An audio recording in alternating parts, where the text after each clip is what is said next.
CityLine, it's family day. Get your school spirit back with these adorable kids' clothes. Quick beauty fixes with Dr. Mulholland. Nanny Robina has advice on the line between kids' embellishment and creativity. She really wants to be called the Princess Alona. Call her Princess Alona. Yeah. It's harmless. Plus, we're jamming and pickling. Claire shows us how to preserve the season's best flavors. When you open this in January and it tastes like summertime, yes, it's like a vacation in a jar. Right now on CityLine.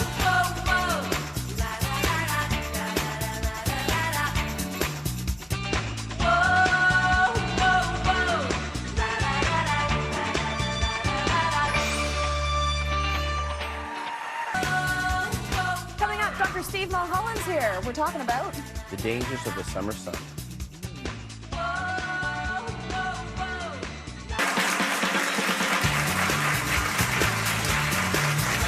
Well, skincare is important at any age, and Eva thought it was time for some maintenance. Dr. Mulholland had the solution. Eva, so good to see you. Good to see you too, Dr. I'm looking forward to our meeting today. Come on with me. I decided at 40 that I wanted to be the best 40 I could possibly be.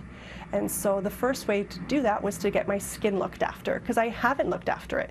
I've been out in the sun, I haven't put sunscreen on, I haven't slept my 8 hours recommended, I haven't taken off my makeup every single night. I had 4 kids, lots of sleepless nights. So I thought I just wanted to get it refreshed. I don't want to be 20. I'm very proud of my age, but I still want to look as fresh as I possibly can. This is a non-surgical restoration. It's quite amazing what we can do nowadays. So we use color correction, photofacial, energy, light treatments. We do skin tightening with radio frequency. We do fractional resurfacing, and this deals with the deterioration, the loss of that glowy, even tone. Then we used a little bit of baby Juvederm just under the eye where there's that sunken, tired look. It's kind of like an 8 or 9 week fitness program for your face. I'm feeling fantastic. I think my skin just looks amazing. All of the sunspots are gone. I went to the process not having any expectation, and the one thing I really learned about it is how much damage the sun does to your face. Skin cancer is on the rise globally, and so skin cancer, there's 3 or 4 different types. The most common type is called a basal cell cancer. These are locally invasive, crusty lesions that don't go away, so you think it's a blemish, it's not going away. Be worried about something that's crusty, that bleeds, that's itchy, that's getting bigger, and it doesn't go away. A zit will go away, a blemish will go away, skin cancer doesn't. I would recommend this to women who have very uneven complexions, who have sunspots, who are going through their 40s and feel that they look worn. I think it'll really make you feel great, and it'll also teach you how important taking care of yourself is. But it can cause a lot of damage. Please welcome Dr. Steve Mulholland, live in studio with me right now. How are you? Thank you. Eva looks great, but some people might look at the picture and say, I don't see a huge difference. That's kind of the point. She wasn't trying to be a teenager. She wanted to look refreshed, and a lot of what she's doing is preventative. Little subtle things, fine lines, wrinkles, sun damage, they all conspire so your skin looks a little lackluster, and that's rejuvenation. You'll hear sometimes from European women, it's all about the prevention before you get to the point where you feel like you're looking older than your age. And that's part of what that procedure was about. I asked you if any of that hurt, and it does hurt a little bit.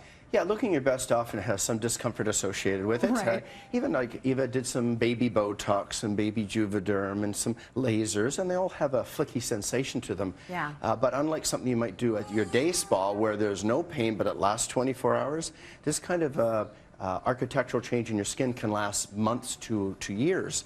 And so no discomfort, no long-term value usually. And do you have to keep going with it? So topical anesthetic cream, about half an hour to an hour, several treatments. You can look 3 to 5 years fresher or younger.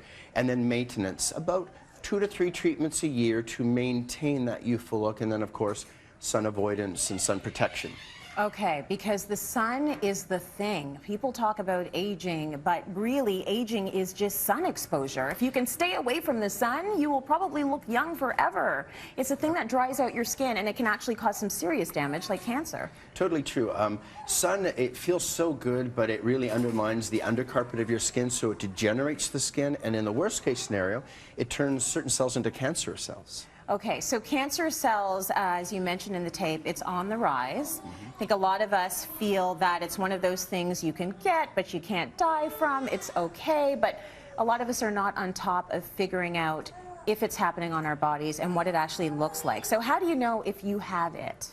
Well, if you have a lesion that doesn't go away and you think, oh, this is just a little blemish, but it's getting bigger, or it's crusty, or it's painful, or it bleeds, or it's dark, if it's dark, and you're at all suspicious, you should see your doctor and get it looked at.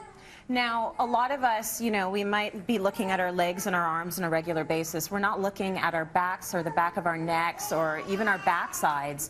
How would you detect it if there was a skin change on your back? Well, if you have a history of skin cancer in the family, or you have a lot of moles, it's good to have a dermatologist or a very astute family physician with skin expertise to do what are called mole checks, where we have these photographic systems. We can take a picture and then a year later compare the pictures to see if things are getting bigger or suspicious. So bottom of the feet, nail plates, even on your mucosal surfaces like the eye or the tongue, and then on your back. Look for anything that is unusual and doesn't go away. Let's take a look actually at a few scars that you might have on the skin that would be unusual. What are we looking at right here? So you're looking at a basal cell cancer, and the basal cell cancers are very common. 80–85% of all skin cancers, usually white skin, sun-exposed surfaces like your scalp, back of your hands, your face, your chest, and they look like a raised border. They become ulcerative in the end stages like this, but that might have been just scabby, like this basal cell, for years, just a scabby, crusty lesion that doesn't go away. This is melanoma, which can be pigmented most of the time like this one, or even not have pigment, but it's the one that goes into your bloodstream quickly and can, what's called metastasize, go to other organs, and can be quite fatal. Whereas basal cell cancers tend to stay on your skin, and you get them removed, they don't tend to spread. This can spread. There is a lot of myths out there that if you got dark skin, you're fine. Is that the truth? Not the truth. I mean, if you have white skin and you're in the sun, you are going to be a sitting duck for skin cancer. So, but if you have dark skin, Asian, Hispanic, Southeast Indian, Caribbean, you are not immune to cancer. Bob Marley died of a melanoma. And so dark things that get darker or expand, if you have dark skin, you should be concerned, see a dermatologist, and have your skin monitored. So it has to be sunscreen all the time, hats all the time. Cover up when you can. Any way you slice it, sun's not going to be good for you. And many women think, oh, I put on my SPF, I'm not going to get old. Wrong. You're going to get brown skin, wrinkles, and degeneration. Got it. And even worse, you could get cancer. Yes. There are worse things than looking old, people. You might get cancer, right? Thanks so much to Dr. Mulholland. Everyone in the audience will receive a Vivier Skin Vitamin C Scrub. Use it, have fun, protect yourself from the sun. Let's go to break. We've got more coming up. Stay with us. Right now on CityLine.